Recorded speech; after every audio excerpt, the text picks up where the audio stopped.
Should only say 3 dams, 1 hell, and of course you couldn't say son of a bitch. You couldn't. At age 89, Alan Alda is finally opening up about what really happened behind the cameras of MASH. The show we all loved wasn't always as harmonious off-screen, from heated debates with directors to quiet tensions with co-stars, and even clashes with the network over censorship. In this video, we'll uncover behind-the-scenes drama you never knew about. Stay with us, because the story behind Hawkeye is far more dramatic than anything on screen. It's so silly, it's childish.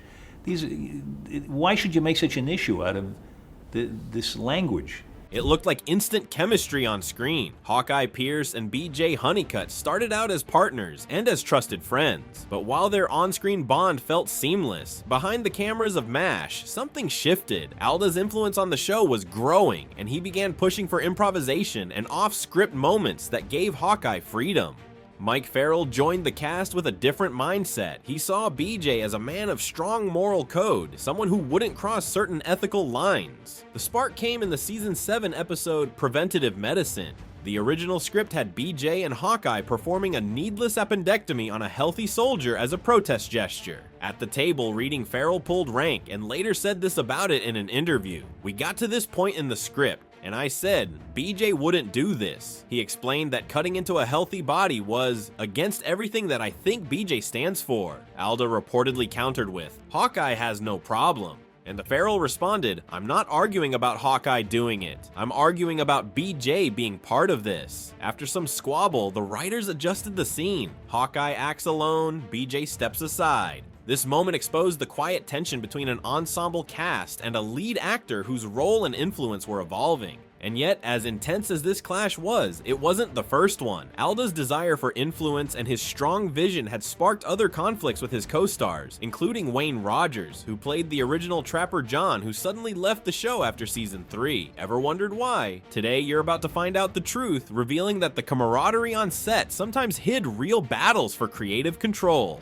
On screen, he and Alan Alda's Hawkeye had a witty, playful chemistry that made them fan favorites. But behind the cameras, the dynamics were much more complicated. Rogers joined the show expecting an equal share with Alda. In a 1979 interview, he explained, "Do I have any regrets leaving the show? Let's say I'd have regrets if I hadn't left." He had hoped that Trapper John and Hawkeye would co-lead the series, sharing storylines and screen time equally. But as the show progressed, Hawkeye began to take center stage. Trapper's storyline started to shrink, and Rogers sometimes felt his character was being pushed aside. He wanted Trapper to have more depth, more moments that mattered, but Alda's growing influence on scripts and storylines often shifted the focus toward Hawkeye, leaving Trapper to serve as a simple sidekick. The tension built quietly over time. Rogers had voiced his concerns with the directors, but the creative differences persisted. This growing imbalance ultimately led to his decision to leave the show after season 3. Even so, Rogers respected Alda's talent and dedication. Their clashes reflected the challenges of balancing strong creative visions while maintaining a show's ensemble feel. Trapper's departure was a turning point, signaling that as Alda's influence rose, tensions with co-stars could intensify, and he wasn't the only one. Several other cast members would also feel the effects, navigating their own creative clashes behind the scenes. Among them was Loretta Swit, who brought Major Margaret Hot Lips Houlihan to life. Hot Lips was a strong, intelligent, and determined officer who demanded respect both on screen and off. Even she found herself negotiating the delicate balance between her character and the vision of Alan Alda.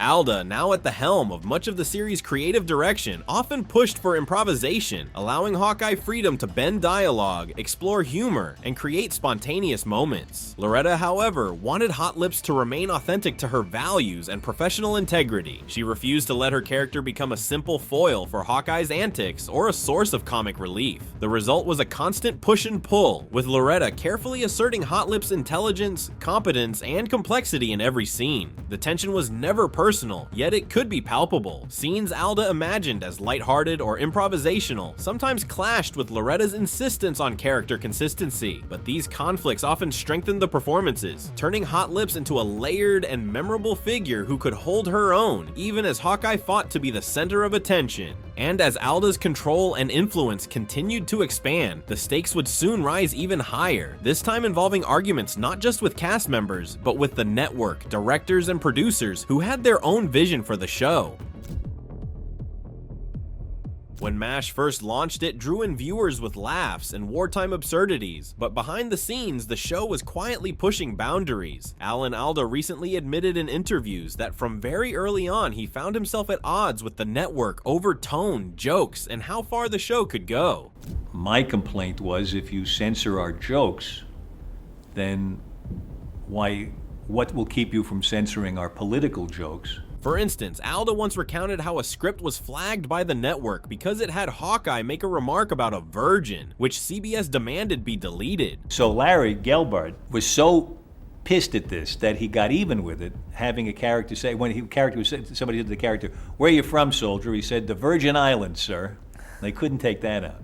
What Alda pushed for was more authenticity, full-bodied characters, moral complexity, humor that cut through rather than played safe. The network producers initially resisted. They were used to half-hour sitcom conventions, laugh tracks, and safe punchlines. But Alda and the creative team wanted something more, a dramedy set in war, in which you could make the audience laugh and wince. The tension came from a simple question. Was this a sitcom first or a war story with comedy? Alda tended toward the latter, and when the network balked at some scripts, he didn't back down. He insisted the show depict what it felt like to live in a war zone, to feel the jokes and the pain. One telling example was when writers snuck in several risque double entendres, which the network censors didn't catch, like a vibrator joke in season 2. Gelbart later said, "They didn't know what we were doing and we were getting away with things because the show worked and became successful."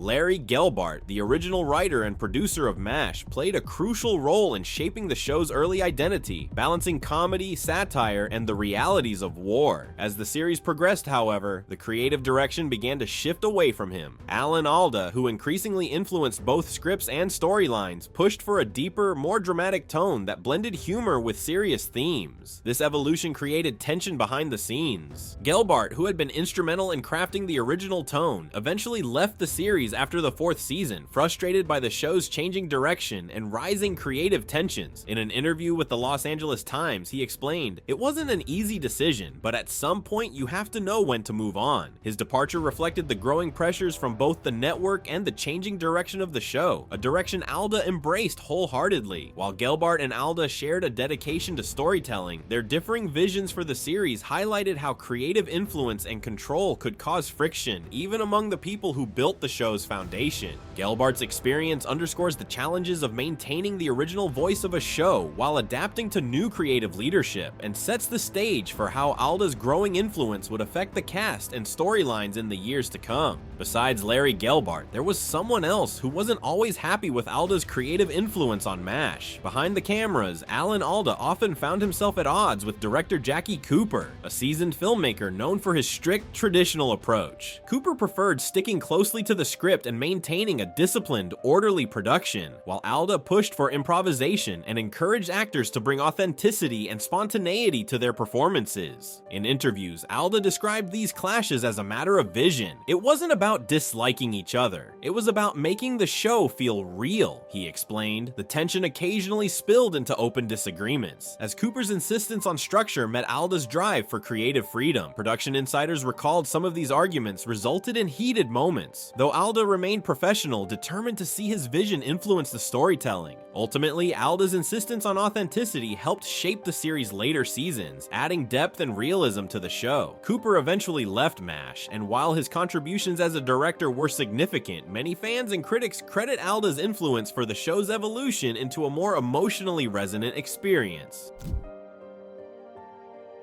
MASH became one of the biggest hits of all time among TV series, and for years fans lived the pranks, laughs, and emotional moments of the 4077th and its crew. February 28, 1983 was the day MASH aired its final episode. Goodbye, farewell, and amen. More than 100 million people tuned in to watch the final episode and to say goodbye. But it wasn't just emotional for fans, the cast had a hard time too. In an interview for the Television Academy Foundation, Alan Alda admitted the challenge of wrapping up such a big chapter of their lives. The cast had been like a family for more than a decade. He said, "I remember sitting in the editing room and I couldn't stop crying." And the same went for the other actors. Jamie Farr struggled emotionally during his final scenes, recalling in The Hollywood Reporter, "It wasn't acting anymore. It was personal." The atmosphere on set in those final days was bittersweet, with Loretta describing it as a mixture of relief and sorrow. The cast knew the show couldn't continue forever, but that didn't make leaving any easier. Alan Alda, who had grown into a guiding force both on and off the set, helped steer the emotional tone of the finale. Reflecting on the final episode, he said, "We wanted to honor the story, the characters, and the fans, but most of all, we wanted to say goodbye to each other properly." The finale didn't just conclude a story, it mirrored the real emotions of a cast and crew saying goodbye after 11 years together. For viewers, it marked the end of an era. For the cast, it was one of the most defining experiences of their lives. If you enjoyed this deep dive into the cast and crew's untold stories, don't forget to like, subscribe, and hit the bell so you never miss a behind-the-scenes moment.